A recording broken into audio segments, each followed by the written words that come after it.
Hello मेरे प्यारे बच्चे, कैसे आप सभी। आई होप आप सभी अच्छे होंगे, स्वस्थ होंगे, मस्त होंगे।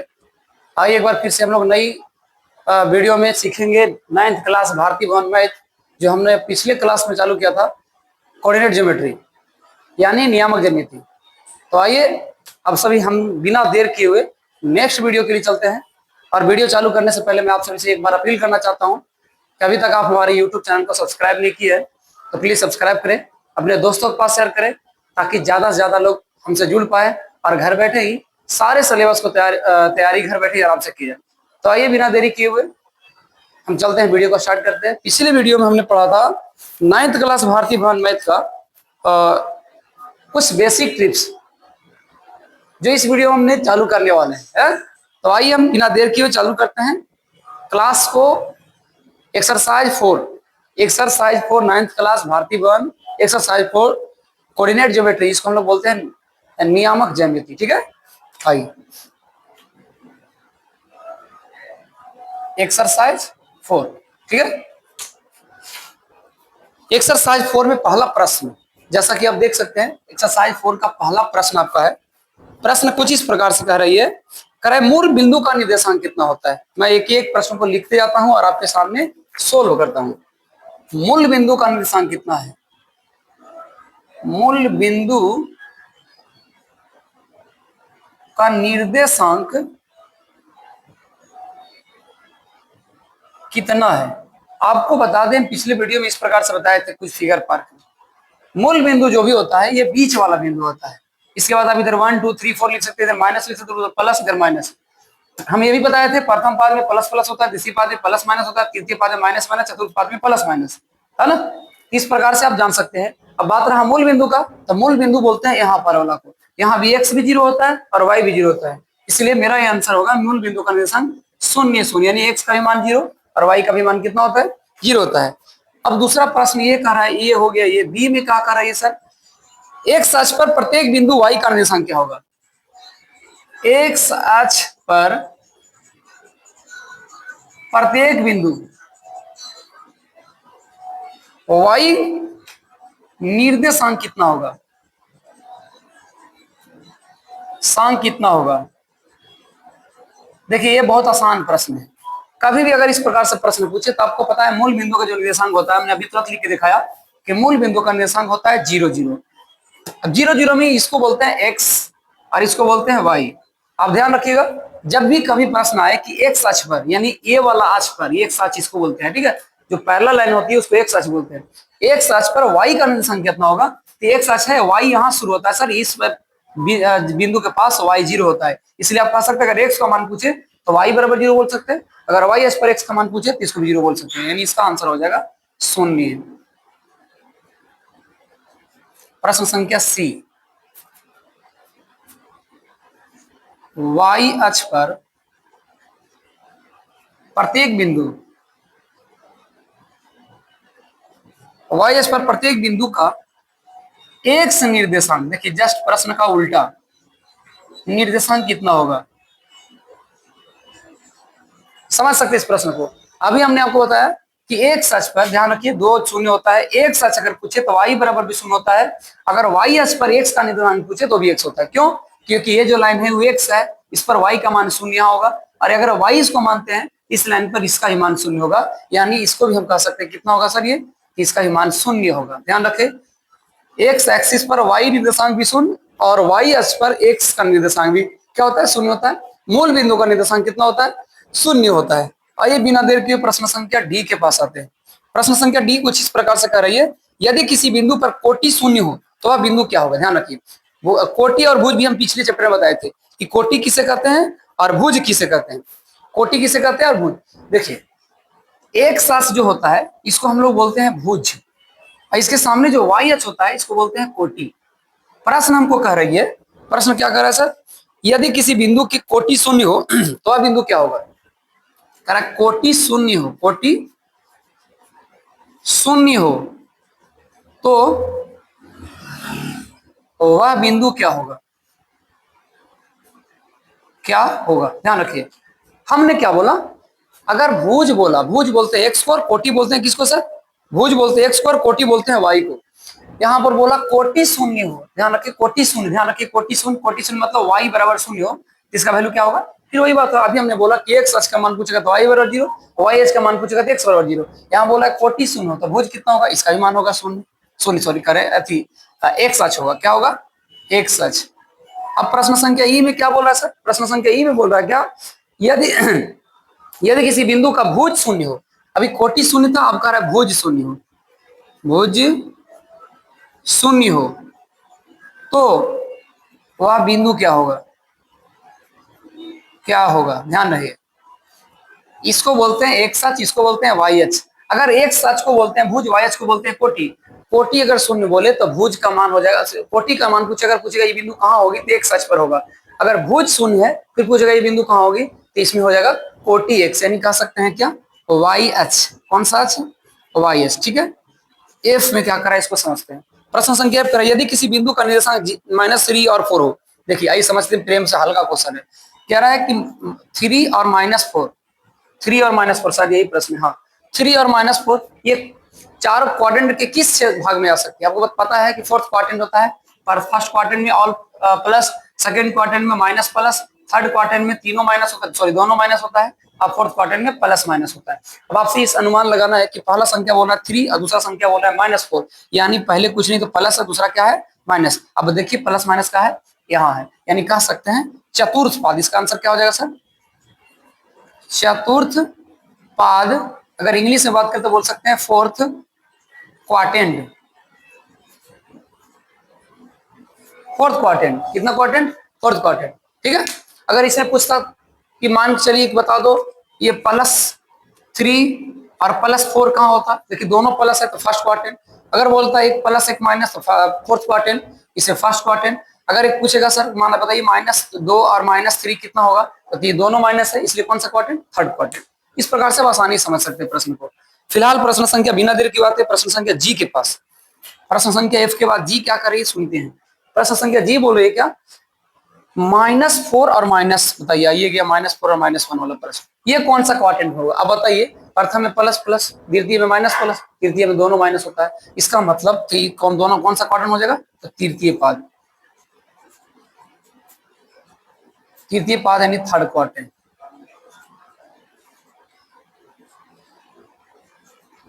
थर्ड क्वाड्रेंट, ये कौन सा? Fourth quadrant. ऐसे भी लिख सकते हैं आप, फोर्थ क्वाड्रेंट। कोई दिक्कत किसी को? तो इस प्रकार से आप बना सकते हैं। प्रश्न संख्या एच में क्या करिए, जी के बाद एच।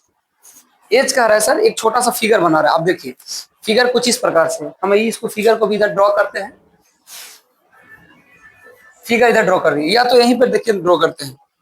फिगर कुछ इस प्रकार से है, यहाँ बोल रही क्या? वाई डैश, वाई डैश बोलते हैं माइनस को, इधर भी है एक्स डैश, देखा मतलब एक्स माइनस, इधर वाई केवल, इधर एक्स केवल। अब आपसे क्वेश्चन पूछ रहा है, यहाँ एल दे दिया, क्या दे दिया? यहाँ दे दिया 2 4 और यहाँ है एल। ठीक है, यहाँ शून्य। तो क्वेश्चन पूछ रहा है बताओ पीएल बराबर और किसके बराबर?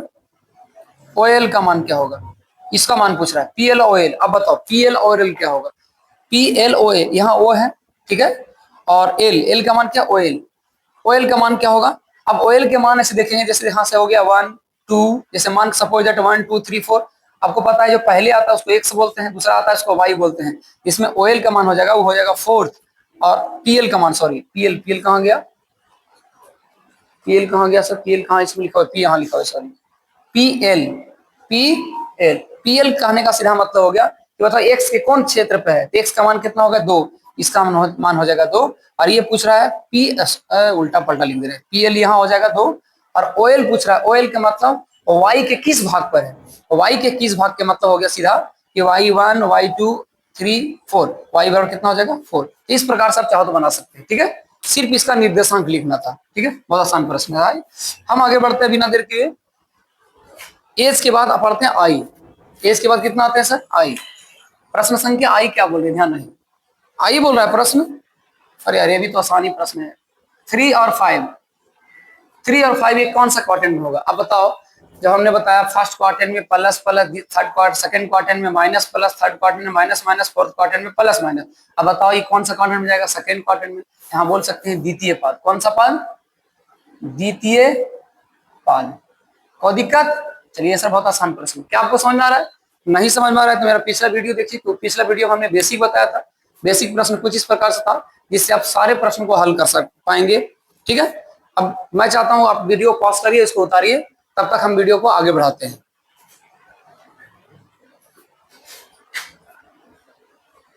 आई होप आप सभी पॉज जरूर कर चुके होंगे, अगर देख रहे होंगे तो अब इसको हम साफ करके नेक्स्ट प्रश्न के लिए आगे बढ़ते हैं। मेरा बताने का तरीका, पढ़ाने का तरीका कैसा है, आपको अगर अच्छा लगता है तो अपने दोस्तों के पास वीडियो शेयर करें, ताकि ज्यादा से ज्यादा लोग इस वीडियो का आनंद ले सके। अगर अच्छा लगता है तो लाइक करना ना भूलें, दोस्तों के पास शेयर करें, और अभी तक आपने सब्सक्राइब नहीं किया है तो सब्सक्राइब करें, और हाँ बेल आइकन को दबाना जरूर दबाएं, यानी दबाना ना भूलें, जिससे क्या होगा कि हर एक वीडियो में अगर आप यहाँ पोस्ट करो तो सबसे पहले आपके पास पहुंचेगी। फिलहाल बिना देर के हम चलते हैं प्रश्न संख्या 2 के पास। प्रश्न संख्या 2 कुछ इस प्रकार से है।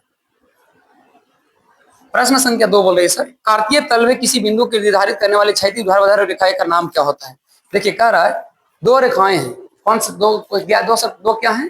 तो दो रेखाएं हैं, कार्तीय तल में दो रेखाएं हैं, इसमें दो रेखाओं में एक रेखा कौन कौन सा होगा, दूसरा रेखा कौन सा होगा? जैसा कि आपको पता है सर, एक कहा है कार्तीय तल, कार्तीय तल इसको बोलते हैं, देखिए समझ लीजिए पहले इसको बोलते हैं। ठीक है, अब आपको सबको मालूम व्यक्ति को हम पिछली वीडियो में बताए थे, इसको बोलते हैं एक्स, इधर प्लस लिखा था, इधर बोलते हैं एक्स डैश जो माइनस लिखा था। ये पूरा लाइन हो गया वाई, इसको बोलते हैं वाई डैश। ठीक है, अगर प्यार से बोलना चाहेंगे तो इसको बोलते हैं भुज, इसको बोलते हैं कोटि, और अगर बोलना चाहे सर इसको बोलते हैं एक्स एक्सिस, इंग्लिश में इसको बोलते हैं वाई एक्सिस। ठीक है, अब आपको देखना यह है, क्वेश्चन ये बोल रही है कि कार्तीय तल में बिंदु की स्थिति निर्धारित करने वाले क्षैतिज ऊर्ध्वाधर रेखा का नाम क्या होगा? क्षैतिज, क्षैतिज को इंग्लिश में हॉरिजॉन्टल बोलते हैं, ऊर्ध्वाधर को बोलते हैं वर्टिकल, यानी खड़ा हो।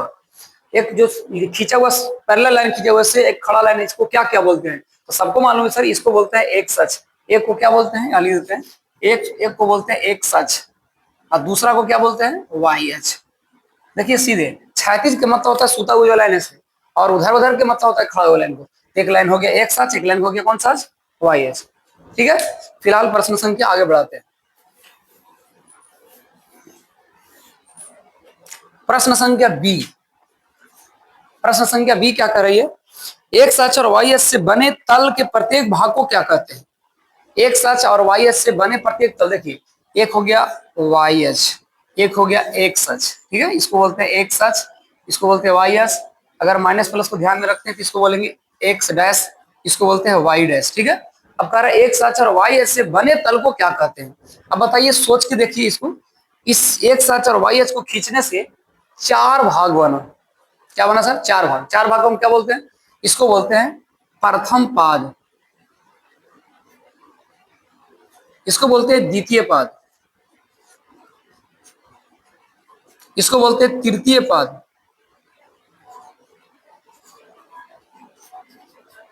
इसको बोलते हैं चतुर्थ पाद।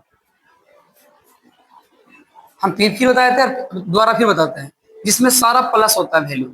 इसमें एक प्लस और एक सॉरी पहले माइनस और एक प्लस, इसमें क्या होता है? दोनों माइनस। इसमें क्या होता है? पहला प्लस दूसरा का क्या होगा? माइनस होगा। अब क्वेश्चन के अनुसार से कह रहा है कि एक सर्वाच और वाई एच को खींचने से क्या इसका निर्माण होता है? तो आप बोल सकते हैं सर इसमें चतुर्थ पाद का निर्माण होता है। चतुर्थ मतलब चार होता है। ठीक है, अब जब जानकारी प्राप्त करने के लिए आप आंसर चेक करेंगे तो मिलेगा, जरूर मिलेगा। जी हाँ, चतुर्थांश का मतलब हो गया चार भाग मिलता है। चतुर्थांश का मतलब क्या हुआ? चार भाग मिलता है। क्या आपको समझ में आ रहा है? आपको ये फील हो रहा है कि हम कैसा बता पा रहे हैं? चतुर्भाग मतलब कि एक सच एक हुआ और एक वाई एच हुआ।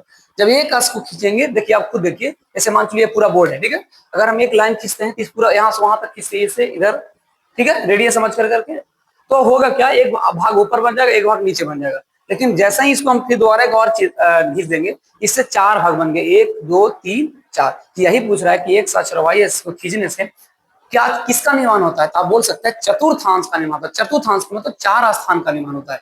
इसको हम लोग प्रथम बोलते हैं प्रथम पाद, द्वितीय पाद, तृतीय पाद, चतुर्थ पाद। इसमें ऑल प्लस, इसमें plus minus, sorry minus plus, तृतीय में माइनस माइनस, चतुर्थ में प्लस माइनस। समझने का तरीका बताए थे, एक दूसरे के क्रॉस होता है, इधर प्लस इधर ऑल माइनस, इधर माइनस प्लस इधर हो जाएगा प्लस माइनस। ठीक है, चलिए आगे बढ़ते हैं। प्रश्न संख्या सी में क्या करें, ध्यान रखिएगा, हम ऊपर थोड़ा सा बताते हैं। यहाँ पर सी सी में इसका आंसर हो जाएगा चतुर्थांश। क्या हो जाएगा? चतुर्थांश। फिलहाल प्रश्न संख्या सी में आते हैं। एक्स अक्ष और वाई अक्ष के कटान बिंदु को क्या कहते हैं? देखिए अब एक नया प्रश्न आ गया। ये एक्स अक्ष हो गया, सॉरी वाई अक्ष, ये हो गया एक्स अक्ष। एक्स अक्ष यहाँ कटा इधर गया से, एक्स अक्ष इधर गया से। अब खुद सोचो, इसको एक्स बोलते हैं, इसको वाई बोलते हैं। और जब एक्स अक्ष और वाई अक्ष बीच में कटा है उसको क्या बोलते हैं? इस कटान बिंदु को, इस कहना कहाँ गया, इस कटान बिंदु को हम क्या कहते हैं? इस कटान बिंदु को हम बोलते हैं मूल बिंदु, या बोल सकते हैं प्रतिच्छेद बिंदु, या कटान बिंदु। अब मैं इसमें देखता हूं कि किसमें क्या आंसर दे रहा है। ठीक है, चलिए मूल बिंदु बिल्कुल आ गया। यही ना बोले थे मूल बिंदु, आपको पिछले भी बताए थे, बोले थे मूल बिंदु। इसका निर्देशांक कितना होता है सर? तो मूल बिंदु का निर्देशांक 0 0 यानी 0 0, जिसमें एक्स एक्सिस का पूछे मान तो वाई बराबर 0, और वाई एक्स का मान पूछे तो एक्स बराबर 0। ठीक है, तो जो एक्स अक्ष और वाई अक्ष आपस में मिलती है जिससे मूल बिंदु का निर्देशांक होता है, निर्माण होता है। यहाँ लिख सकते हैं मूल्य बिंदु। मूल्य बिंदु का मतलब मुख्य बिंदु, वह बिंदु जहां से हम एक दूसरे को क्रॉस करते हैं, काटते हैं, डिवाइड करते हैं, आलेख बनाते हैं। ठीक है, प्रश्न संख्या डी में आते हैं। प्रश्न संख्या डी क्या कर रही है? 2 के डी। यदि किसी बिंदु का भुज -3 है तो उस बिंदु का वाई अक्ष का लांकित बिंदु क्या होगा? देखिए कह रहा है, एक प्रश्न है, भुज दे रहा है -3। भुज कितना दे रहा है? कह रहा है इस प्रश्न का किसी बिंदु का भुज -3 हो तो उस बिंदु में वाई एक्सिस का तलिका बिंदु क्या होगा? भुज कितना है? -3। भुज -3 तो उस बिंदु का वाई एक्स की लंबिक दूरी। अच्छा बताओ, भुज बोलते हैं इधर वाला, पहले खींच लेते हैं। भुज -3 तो -3 मतलब पक्का यहाँ होगा, अगर -1 माने, -2 माने, -3 माने। ठीक है, यहाँ होगा। तो कह रहा है इसमें कि बताओ वाई एक्सिस कहाँ गया, वाई एक्स में लंबिक दूरी क्या होगा? वाई एक्स की तरफ लंबिक दूरी, मतलब इधर चलेंगे वाई एक्स की तरफ, लंबिक दूरी क्या होगा? तो इसमें हो जाएगा इसका मान +3। कितना हो जाएगा? यहाँ खड़ा करेंगे बिंदु को सीधे ऊपर, तो किसका आ जाएगा? इधर यहाँ आएगा। और यहाँ जो मान होगा 3, वो क्या होगा? माइनस में होगा या प्लस? तो बोलिए सर प्लस में होगा, इसलिए इसको बोल सकते हैं इसका आंसर हो जाएगा वाई एस इक्वल टू हो जाएगा 3 हो जाएगा। ये सिर्फ +3। प्रश्न संख्या ई क्या बोल रहा है? प्रथम पाद में किसी बिंदु का एक अक्ष से लंबिक दूरी 5 है। देखिए प्रथम पाद बोला, डायरेक्ट ढूंढिए प्रथम पाद कौन सा है इसमें। इसका दूरी बोल रहा है कि एक दूरी लंबिक दूरी, एक अक्ष का लंबिक दूरी 5 है। बताइए, 2 मान होता है, एक होता है 5, मानो कि एक मान प्लस एक्स और एक मान होता है वाई। इसमें कह रहा है एक अक्ष का मान 5 है, तो बताओ वाई अक्ष का जो मान आएगा वो प्लस में आएगा या माइनस में आएगा? और है किसमें सर? तो वाई एच के प्रथम पद में। अब वाई एच के प्रथम पद में प्लस प्लस होता है, यानी इसका भी मान होगा प्लस में 5। क्यों? क्योंकि इसमें दोनों प्लस होता है, इसलिए बोल सकते हैं Y H equal to 5। Y equal to कितना होगा? 5। क्यों? क्योंकि प्रथम पद ही बोल रहा है, आप प्रथम पद से दिख होते हुए जा रहे हैं। इसमें बोला सेकंड पार्ट, हम सेकंड में कर दिए। इसे बोला प्रथम पद, प्रथम पद में दोनों प्लस होता है। तो ऑब्जेक्ट सी बात है कि जब x बराबर 5 है तो y बराबर भी 5 आएगा, क्योंकि दोनों प्लस इसमें होता है। चलिए प्रश्न संख्या ई के बाद आते हैं एफ के पास। इसके पास सर एफ आ जाओ, अभी एक बार और हटेगा। एफ क्या कर रहा है? क्या 3 4 और 4 3 एक ही बिंदु तल को निरूपित करती है? देखिए गलत बात हो गया, डायरेक्ट आंसर सही लग रहा है, गलत है सर। 3 4 और एक बोल रहा है 4 3 एक ही बिंदु को निरूपित नहीं करती है, नहीं करती है, ऐसे गलत। अब पूछिए क्यों? आइए दिखाते हैं फिगर के माध्यम से। ये एक्स अक्ष, सॉरी वाई अक्ष, ये हो गया एक्स अक्ष। इसको एक्स बोले, इसको वाई बोले। इधर हो जाएगा एक्स डैश यानी माइनस में, इधर हो जाएगा वाई डैश। ठीक है, अब आप देखिए ये कह रहा है 3 4 दोनों प्लस में है, मतलब फर्स्ट क्वाड्रेंट। इसमें भी दोनों प्लस है, फर्स्ट क्वाड्रेंट। अब देखिए दोनों एक ही बिंदु पर आता है या नहीं। हम इसका नाम लिखना चालू करते हैं। 1 0 लिख देते हैं, 1 2 3 4 5, 1 2 3 4 5, -1 -2 -3 -4 -5, -1 -2 -3 -4 -5। अब देखिए पांचों खींचा गया। अब देखना क्या है, करेक्ट 3 x बराबर 3, यहाँ वाला होता है x और लास्ट वाला होता है y। x बराबर 3, x बराबर 3 कहाँ? यहाँ। और चलना कहाँ तक? y बराबर 4 के पास। y बराबर 4 आप देखिएगा तो ऊपर आएगा, यानी यहाँ पर आ सकता है। ठीक है, अगर बढ़िया से खींचा जाए तो यहाँ आ जाएगा, यानी आ गया 3 4। एक बिंदु यहाँ हो गया, दूसरा बिंदु एक कह रहा है 4 3। x बराबर कितना सर? 4, x बराबर 4 यहाँ, y बराबर 3 कहाँ चलेंगे तो ये देखिए सामने यहाँ आ जाएगा, यानी हो जाएगा 4 और ये कितना हो जाएगा 3। ये 4 3। अब आपको देख के बताना है क्या ये दोनों जो मान है वो एक ही बिंदु पर आया है? तो अब देख सकते हैं, हमने इसमें कुछ नहीं समझ में आ रहा है, आप खुद देख के बताइए क्या एक्स और वाई दोनों का मान एक ही बिंदु पर है? तो कहेंगे सर नहीं, बिल्कुल नहीं। क्यों नहीं है? क्योंकि एक्स का मान एक अलग है और वाई का मान कुछ अलग है। यानी सीधा कह सकते हैं सर ये दोनों एक ही बिंदु को निरूपित नहीं करती है, दोनों एक ही बिंदु का निरूपित नहीं करती है। ठीक है, फिलहाल बिना देर के हमारे पास स्थान अभी है, ये प्रश्न संख्या कौन सी थी? एफ था। अब आते हैं जी के पास। प्रश्न संख्या जी बोला क्या? 20 की एक्स अक्ष की दूरी क्या होगी? देखिए तो बड़ा हल्का प्रश्न बोल दिया। 20 में एक्स अक्ष की दूरी, एक्स अक्ष की दूरी,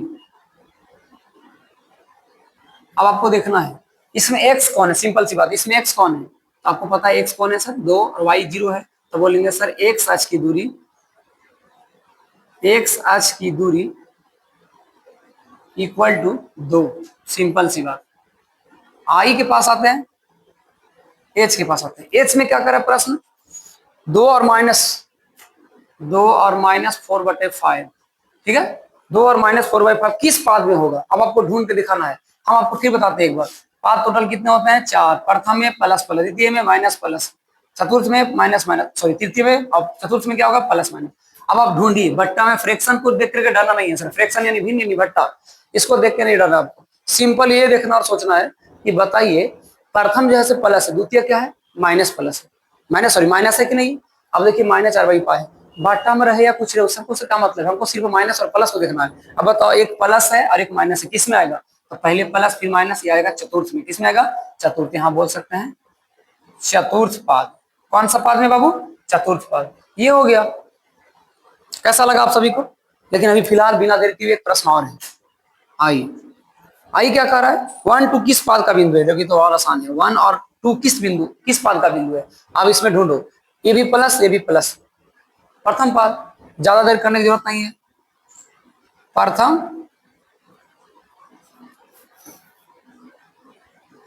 प्रथम पाद यानी फर्स्ट पार्ट।